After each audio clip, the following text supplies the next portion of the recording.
بسم اللہ الرحمن الرحیم۔ السلام علیکم ورحمۃ اللہ وبرکاتہ۔ بریک کے بعد ناظرین پھر ایک بار میں آپ کے سامنے حاضر ہوں، اور بریک سے پہلے چند باتیں ہم نے دیکھی جس میں ہم نے یہ جانا اور سیکھا کہ جس طرح سے مرد احساس کمتری انفیریٹی کمپلیکس میں ہیں، خواتین بھی اس امت کی انفیریٹی کمپلیکس میں نظر آ رہی ہے، جس میں مختلف قسم کی خوبصورتی کے لیے اپنی شرمگاہ کے آپریشنز، اسی طرح بریسٹ آپریشنز یا جو ہے اپنے سینے کے جو ہے مختلف آپریشنز کروا رہی ہے۔ ٹھیک ہے، یہ درست نہیں ہے۔ جیسے کہ مرد جو ہے مشت زنی کے ذریعے جو ہے اپنی نسل، اپنی صحت، اپنی صلاحیت، اپنا جسم، اپنی توانائی برباد کر رہا ہے، خواتین کو بھی دیکھا جا رہا ہے، وہ بھی اس قسم کے برے اور گندے فعل میں جو ہے پڑ چکی ہے، اور وہ بھی جو ہے اپنے آپ کو غلط طریقے سے مطمئن کرنے کے لیے جو ہے ماسٹربیٹ کرتی ہے، اور مختلف چیزوں کا جن کو ٹوائز کہتے ہیں، سیکس ٹوائز کہتے ہیں، ان کا استعمال کیا جا رہا ہے، جو خاتون اپنے نفس پر، اپنے جسم پر، اپنی شرمگاہ میں جو ہے ڈالتی ہے۔ جیسا کہ میں نے کہا تھا، شرمگاہ کی حفاظت کرنا مومن کی صفت ہے، اور اس کے خلاف سوائے اپنی بیویوں کے قرآن نے کہا، لہٰذا عورت کے لیے بھی یہی مسئلہ ہے کہ سوائے اپنے شوہر کے اگر وہ شرمگاہ کا استعمال کرتی ہے تو اس کے لیے درست نہیں ہے۔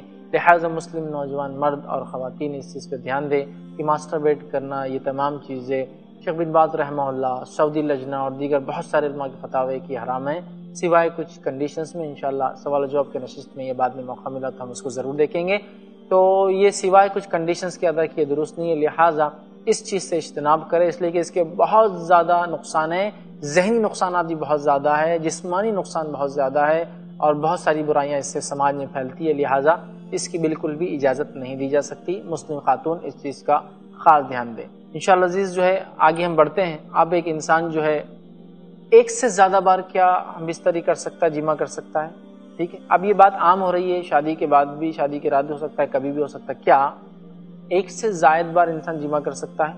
اور اتنی غلط فہمی اس معاملے میں لوگوں میں پھیلی ہے کہ اگر ایک سے زیادہ بار جمع کرے تو لوگ کہتے ہیں یہ درست نہیں ہے، اس سے اولاد نافرمان پیدا ہو جائیں گے، اور اللہ رحم کرے اتنے نوشنز، اتنی ساری غلط باتیں ہم نے اس جمع والے ٹاپک سے، ہم بستری اور سیکس والے ٹاپک سے جوڑ دی ہے کہ میں اگر آپ کو بتاؤں تو آپ پریشان ہو جائیں گے کہاں سے یہ باتیں لا لی ہیں۔ رمضان میں ہم بستری کرے تو اولاد نافرمان پیدا ہوتی، عورت کی شرمگاہ دیکھ لیے تو اولاد نافرمان پیدا ہوتی، عورت کے فلاں حصے کو ہاتھ سے چھو لیے تو ہاتھ خراب ہونے کا ڈر ہے۔ کہاں سے یہ مسکنسیپشنز لاتے ہیں، میں اس کو آج تک سمجھ نہیں پایا، اور کیسے یہ امت کے اندر آ جاتے ہیں مجھے سمجھ میں نہیں آتا ہے۔ تو اس بات کا کلیئر ہونا ضروری ہے۔ اب آئیے آگے ہم بڑھتے ہیں۔ تو کیا آدمی ایک سے زیادہ بار ہم بستری کر سکتا ہے؟ ہاں، ایک آدمی ایک رات میں ایک سے زائد بار ہم بستری کر سکتا ہے، اس میں کوئی حرج نہیں ہے۔ خود نبی اکرم صلی اللہ علیہ وسلم کے ایک حدیث کے مطابق، جس کے اندر حدیث کے الفاظ اس طرح سے ہے، اور یہ حدیث صحیح مسلم کی ہے، نبی اکرم صلی اللہ علیہ وسلم نے فرمایا اور کہا، جب تم میں سے کوئی شخص اپنی گھر والی سے ہم بستری کرے اور دوبارہ ہم بستری کرنا چاہے، اسے چاہیے کہ وہ وضو کر لے، یہ زیادہ بہتر ہے، اچھا ہے، اور وضو کرنے سے انسان میں توانائی پیدا ہوتی ہے۔ تو اگر ایک انسان ایک سے زیادہ بار ہم بستری کرنا چاہتا ہے تو وہ بالکل کر سکتا ہے۔ حدیث واضح ہے جس میں آپ صلی اللہ علیہ وسلم نے کہا، تم میں سے کوئی شخص اپنی بیوی سے اگر ہم بستری کرنا چاہے ایک سے زائد بار تو وہ کر سکتا ہے، بس یہ کرے کہ وہ وضو کر لے۔ اسی طرح نبی اکرم صلی اللہ علیہ وسلم کے تعلق سے یہ بھی آتا ہے حدیث کے اندر کہ نبی اکرم صلی اللہ علیہ وسلم کے تعلق سے آتا ہے کہ آپ صلی اللہ علیہ وسلم نے ایک مرتبہ اپنی ایک سے زائد ازواج کے پاس آپ گئے، اور ہر زوج کے پاس جانے سے پہلے آپ نے غسل کیا۔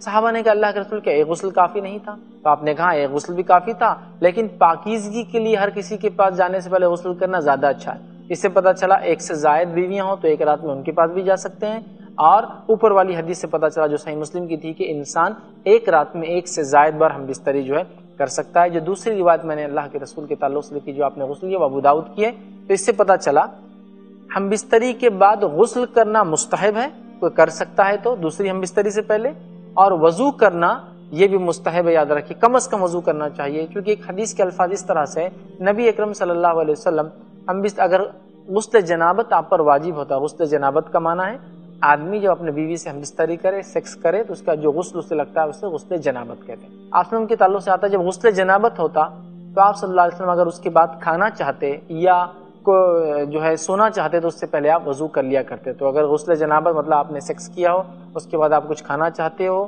یا آپ آرام کرنا چاہتے ہو، نہانا بعد میں چاہتے ہو، تو پھر آپ انتظار کر سکتے ہو صبح کا اور وضو کر کے آپ سو جائیے. یاد رکھیے وضو کرنا یہ مستحب ہے، اور وضو ایک دائمی عبادت ہے. یاد رکھیے مستقل عبادت ہے، کیونکہ یہاں تو غسل نہیں ہے، پھر بھی انسان لیکن وضو کر سکتا ہے. نبی اکرم صلی اللہ علیہ وسلم جو ہے وضو کیا کرتے تھے. کم سے کم میں کیا کرو. تو لہٰذا یہ سوال بھی اسی طرح ہے کہ اللہ نے مال دیا ہے اور ایسی چیزوں میں لگا رہے ہیں جو نقصان دہ صحت. حرام حلال کی بات تو میں بعد میں کہوں گا، لیکن جو نقصان دہ صحت کو، اس کی تو علامتیں، اس کی دلیل نہ مجھے دینے کی ضرورت ہے نہ آپ کو سمجھانے کی ضرورت ہے.